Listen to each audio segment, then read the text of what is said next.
नमस्कार, जोहार झारखंड देख रहे हैं आप। आपके साथ मैं हूं शिप्रा झा। झारखंड की बड़ी खबर आपको दिखाएंगे, लेकिन उससे पहले दिल्ली से एक बड़ी खबर सामने आ रही है। सुप्रीम कोर्ट ने केंद्र सरकार और ईडी को नोटिस जारी किया है। ये बड़ी खबर आपको बता रहे हैं। पूर्व मंत्री एनोस एक्का की जमानत याचिका पर नोटिस जारी किया गया है। मनी लॉन्ड्रिंग मामले में एनोस ने याचिका दायर की थी और जिस पर सुनवाई चल रही थी। सुप्रीम कोर्ट ने केंद्र सरकार से 8 नवंबर तक इसका जवाब मांगा है। तो ये बड़ी खबर आपको दिल्ली से बता रहे हैं, जहां सुप्रीम कोर्ट में एनोस एक्का के जमानत याचिका पर सुनवाई चल रही थी और सुप्रीम कोर्ट ने केंद्र सरकार और ईडी को नोटिस जारी किया है। मनी लॉन्ड्रिंग मामले में एनोस ने जमानत याचिका दायर किया था और सुप्रीम कोर्ट ने केंद्र सरकार से 8 नवंबर तक जवाब मांगा है।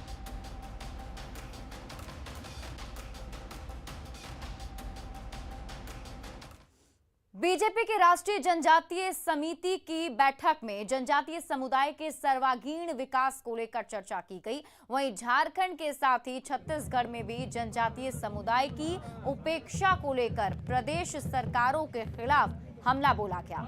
बैठक में शामिल होने पहुंचे अरुणाचल प्रदेश के ट्राइबल मंत्री अलो लिबांग ने बताया कि केंद्र में बीजेपी की सरकार आने के बाद जनजातीय समुदाय का विकास हो रहा है। वहीं छत्तीसगढ़ की सांसद रेणुका सिंह ने आरोप लगाया कि झारखंड में लूट मची हुई है। वहीं केंद्रीय मंत्री अर्जुन मुंडा ने एकलव्य स्कूल को लेकर जारी जन राजनीति पर नाराजगी जताई है। बहुत गर्व से कह सकता है, हमारा भारतवर्ष में जितना भी शेड्यूल्ड ट्राइब्स पॉपुलेशन है उसको नेशनल स्ट्रीमलाइन में आदर जो स्ट्रीमलाइन में ले आने के लिए अभी गवर्नमेंट ऑफ इंडिया काम कर रहा है, वो जरूर सफल रहेगा और हम लोग भी और सोचता है आगे बढ़ के हम लोग भी और आगे बढ़ेगा, शेड्यूल ट्राइब भी और आगे जाएगा। तो यहाँ पर भी भ्रष्टाचार का बोलबाला है।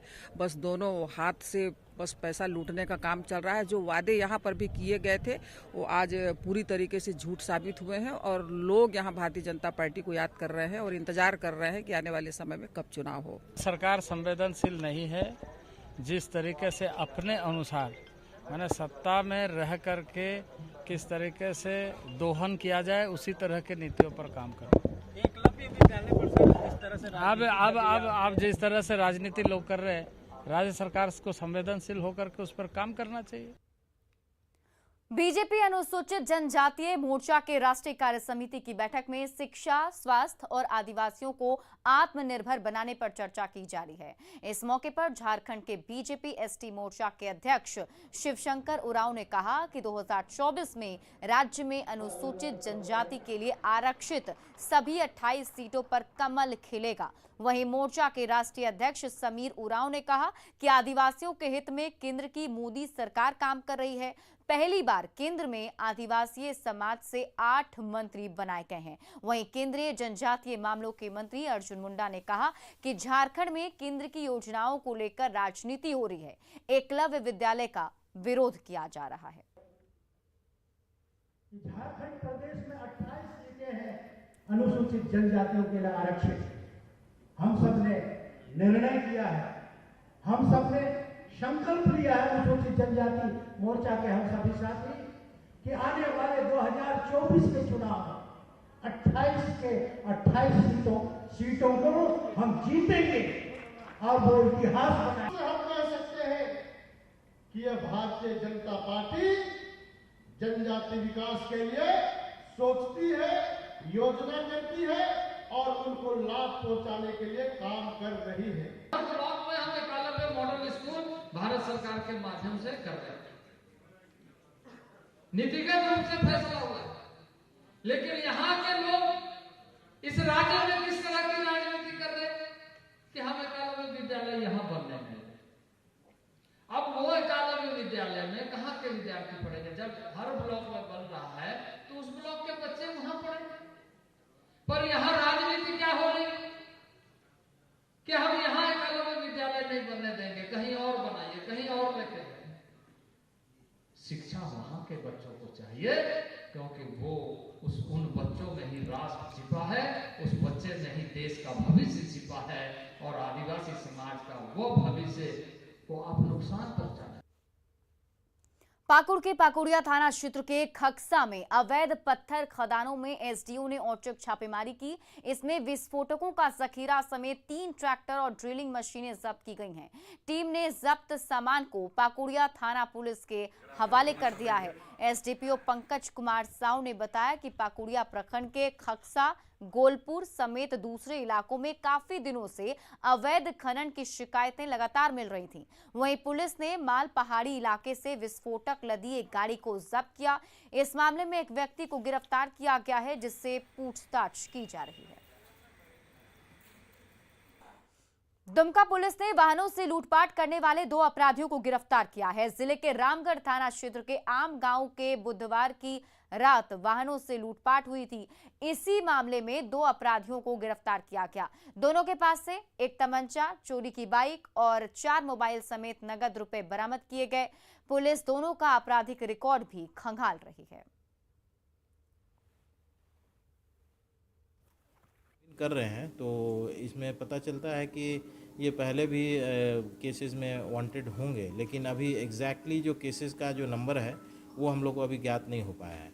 लेकिन पूरी संभावना व्यक्त की जा रही है। हम लोग देख रहे हैं कि ये पूरी उसी तरह के जो मेंटालिटी और इनका जो क्रियाकलाप है, ये पेशेवर अपराधी हैं और इनकी गिरफ्तारी से आगे जो है कि एक प्रिवेंटिव एक्शन भी हो रहा है।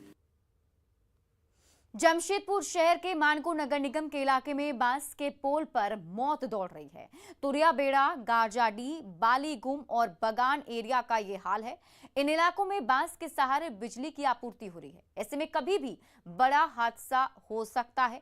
यहाँ के लोग पिछले 2 साल से परेशान हैं। उन्होंने बिजली का कनेक्शन लिया, मीटर भी विभाग ने लगा दिया, लेकिन कनेक्शन नहीं कर सके, जिसके बाद लोगों ने बांस के पोल को बनाकर बिजली का कनेक्शन लिया। इलाके में अभी तक सीमेंट के पोल नहीं लग सके हैं। प्रशासन और बिजली विभाग की लापरवाही से नाराज लोगों ने 24 अक्टूबर से 31 अक्टूबर तक सीमेंट का पोल लगाने की मांग पर भिक्षाटन का फैसला लिया। इसके लिए जमा राशि को बिजली विभाग को सौंपा जाएगा ताकि सीमेंट का पोल लगाया जा सके। हमेशा लगता कभी तार वगैरह शॉर्ट करके आग वगैरह फेंकता, हमेशा डंपर वगैरह आता, तार टूट जाता, छोटा मोटा बच्चा रहता है, एक्सीडेंट हो जाए, करंट लग जाए, हम लोग को हमेशा डर बना हुआ रहता। आंधी तूफान आने से गिर जाता तार वगैरह, बांस वगैरह। हम लोग कितना बार एप्लीकेशन भी लिख दिए हुए, लेकिन कोई सुनवाई नहीं है। लकड़ी का पोल से हम लोग लाए हैं बिजली टान के, और पोल भी टूट रहा है। का पोल भी है और टूटा हुआ है, पूरा पोल बदली होने का है, वो भी नहीं हो रहा है। वो कंपनी ने 1-2 बार कर चुके हैं हम लोग। विकास भाई के भी बोले हैं, वो भी अभी 6 महीना पहले से अभी तो कोई पता नहीं है, कोई आ भी नहीं रहे हैं। अब देखिए, कभी पोल नहीं, कभी आदेश नहीं, कभी काम करने की इच्छा शक्ति नहीं, और स्थिति यह हो गई कि कब किसी की जान चली जाए, कब किसी के प्राण पखेरु उड़ जाए, इसकी गारंटी नहीं है। इसलिए हम लोगों ने तय किया कि जब डीसी साहब के लोग बात नहीं मान रहे हैं तो निश्चित रूप से कहीं ना कहीं विभाग की मजबूरी होगी, और हम एक नागरिक है भारत के, तो हमारा फर्ज बनता है कि मजबूरी में किसी का साथ देना। इसीलिए हम लोग साथ देने के लिए हम लोग 1 हफ्ता का भिक्षाटन का पखवाड़ा चलाएंगे। बोकारो में चास के बाउरी टोला स्थित उत्क्रमित मध्य विद्यालय परिसर में गंदगी का अंबार लगा हुआ है। बारिश के कारण जल जमाव को कीचड़ से छात्रों को काफी परेशानी का सामना करना पड़ता है। इस स्कूल में 268 छात्र छात्राएं हैं, लेकिन ज्यादा बारिश होने से स्कूल के कमरों में पानी घुस जाता है, जिससे न सिर्फ छात्र छात्राओं बल्कि शिक्षकों को भी आने में काफी परेशानी होती है। वो पानी 2-3 घंटा गिरता है तो हम लोग का स्कूल में बहुत कचड़ा और पानी जोड़िया का आ जाता है, और हम लोग को जाने आने में बहुत दिक्कत होता है। रोड बच्चों पर और शिक्षकों पर जो है काफ़ी बुरा असर है स्वास्थ्य के प्रति। अक्सर हाँ बच्चे जो है और हम लोग भी कभी कभी अस्वस्थ हो जाते हैं। इतनी गंदगी है, इसकी सफाई की जो है कहीं कोई व्यवस्था नज़र नहीं आ रही है। एक व्यक्ति का एक से अधिक नाम या फिर पता आम बात है, मगर एक गांव का एक से अधिक पता या फिर पहचान हो तो आप क्या कहेंगे? आज बात एक ऐसे ही गांव की करेंगे जो 3 जिले और 2 राज्यों के बीच बटा हुआ है, यानी इस गांव के लोगों का पता अलग अलग है। हम बात कर रहे हैं झारखंड और बिहार जिले की सीमा पर बसे भगैया की। भगैया झारखंड राज्य के साहेबगंज और गोड्डा जिले के साथ साथ बिहार जिले के भागलपुर जिले के तौर पर अपनी पहचान रखता है। 3 जिला और 2 राज्यों में बटा होने के बावजूद भगैया विकास की दौड़ में काफी पीछे छूटा है। अक्सर आपने लोगों के जो नाम है उसका पता जो है वो अलग अलग सुना होगा कि कोई एक लोग हैं और उनका पता 2 जगह है, लेकिन एक जगह का 2 पता होना ये थोड़ा अजीबोगरीब मामला है। दरअसल इस वक्त हम भगैया में हैं। भगैया गांव जो है हमारे से अगर हम 2 कदम आगे बढ़ते हैं तो वो भागलपुर जिला हो जाता है और 2 कदम दाहिने बढ़ते हैं तो साहेबगंज, और इस वक्त हम गोड्डा जिला में हैं। जी हाँ, 2 कदम की दूरी पर यहाँ पर 2 राज्य मिलते हैं और 3 जिले मिलते हैं। दरअसल बिहार का भागलपुर जिला यहाँ से 2 कदम आगे चलकर है और दाहिने चलकर झारखंड का साहेबगंज जिला, और इस वक्त हम इसोर जो है वो गोड्डा जिला है।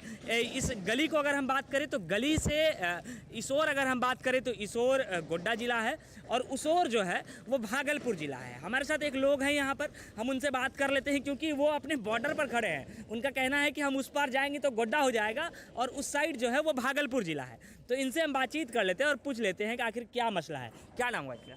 मेरा नाम उमा शंकर भगत है। क्या है यहाँ मतलब इस तरह खेला? ये 3 जगह 3 जिलाओं का संगम स्थल है भगैया, और जिधर 1-1.5 पूरब चलिए तो साहेबगंज जिला, पश्चिम चलिए तो भागलपुर जिला और दक्षिण चलिए तो गोड्डा जिला। ये 3 जिलाओं का संगम स्थल है ये।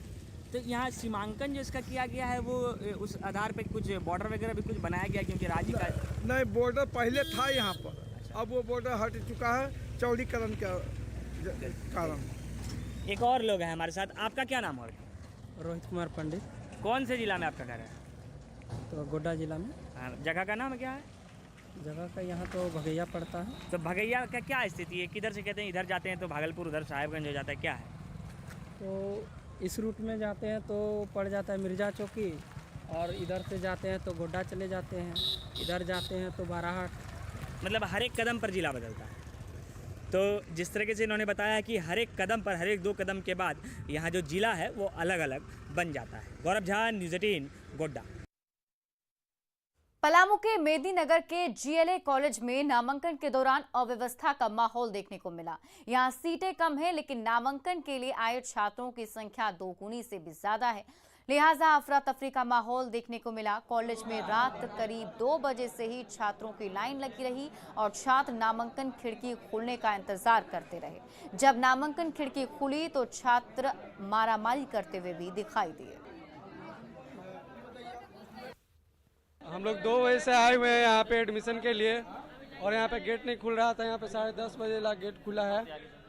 हम लोग का एडमिशन करवाना है। बोल रहे हैं कि 3 दिन से हम लोग खड़ा है। 6 बजे से आते हैं यहाँ पे, जब तक कॉलेज नहीं बंद होता उसके बाद, कॉलेज बंद होने के बाद हम लोग जाते हैं। और डेली कहा जा रहा है हम लोग से कि कल आइए कल आइए। उसके बाद कल सर बोले कि 40% सीट बढ़ा है। कल यहाँ पे प्रदर्शन हुआ था तो बोले कि 40% सीट बढ़ा है। तो वहाँ पे वो बोले कि आज होगा एडमिशन, तो आज भी देखिए होता है कि नहीं। बोल रहे हैं कि यहाँ 3 दिन से हम लोग लाइन लग रहे हैं 6 बजे सुबह से। 2 दिन से पुकार रहे हैं कि कल होगा कल होगा। एक दिन तो लिस्ट में से नाम ही फाड़ दिया। लिस्ट साटे थे कि कल से लिया जाएगा, डेट भी दिया गया था 21 से। सर से हम लोग कंप्लेन किए तो सर वो लिस्ट ही फाड़ दिए।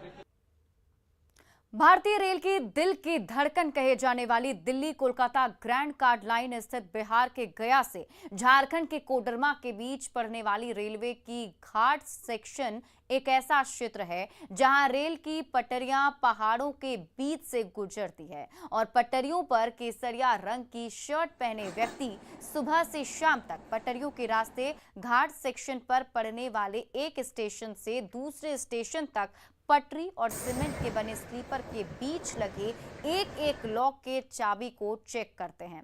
अगर गलती से एक भी चाबी ढीली रह गई तो इन पटरियों पर कोई बड़ा हादसा भी हो सकता है। इसी कारण इनकी मैन को घाट सेक्शन का रखवाला भी कहते हैं। काम है 3 किलोमीटर इधर से 3 किलोमीटर उधर से 30-32 तक हमारा एरिया है। क्या काम है आपका? कीमन का है। कीमन में क्या काम करते हैं? चाबी ठोकते हैं। न्यूज 18 की एक ऐसी अनूठी मुहिम है मिशन साहस, जिसमें हर हफ्ते हम आपको रूबरू कराते हैं एमएसएमई सेक्टर के उन साहसी कर्मवीरों की महागाथा से, जिन्होंने मजबूत इरादों और कड़ी मेहनत और साहस से एमएसएमई सेक्टर में अपनी एक अलग पहचान बनाई है। और इस कड़ी में आइए देखते हैं पटना के यंग एंटरप्रेन्योर अमनदीप की कहानी की चुनौती और आपदा में किस तरह से उन्होंने ढूंढ लिया अवसर और अपने स्टार्टअप के जरिए घर बैठे लोगों तक पहुंचा रहे हैं जरूरी सेवाएं और सुविधाएं।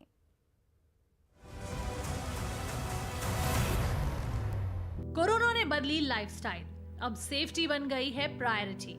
ऐसे में घर बैठे लोगों को जरूरी सेवाएं और सुविधाएं दे रहा है गेट हियर सर्विसेज, एक ऐसा ऐप जो पूरे बिहार में लोगों को हेल्थ, मेकअप से लेकर होम अप्लायंसेस से जुड़ी बेहतर सेवाएं मुहैया करा रहा है।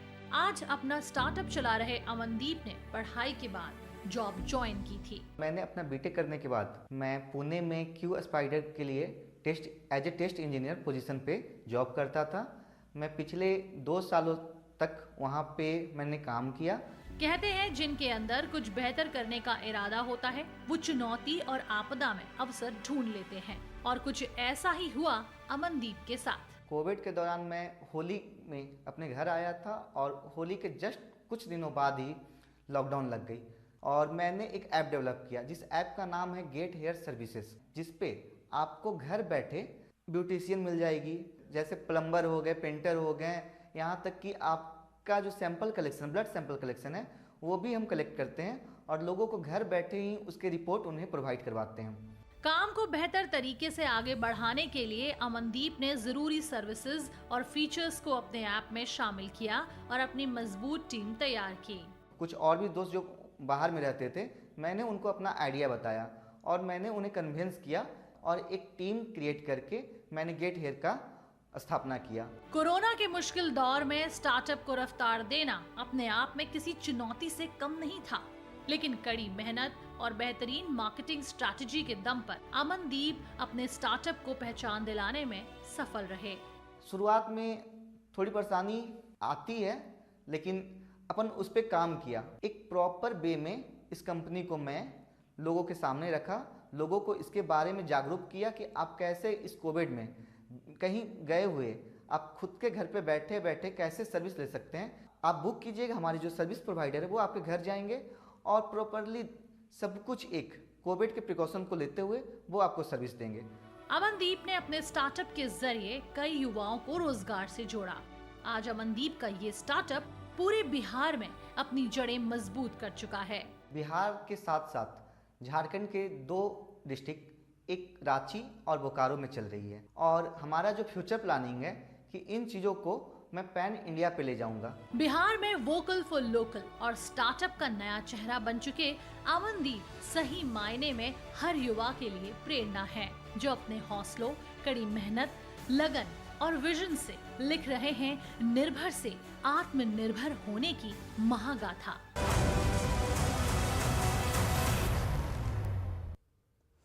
और फिलहाल इस बुलेटिन में अभी के लिए बस इतना ही, लेकिन न्यूज 18 बिहार झारखंड पर खबरों का सिलसिला लगातार जारी है।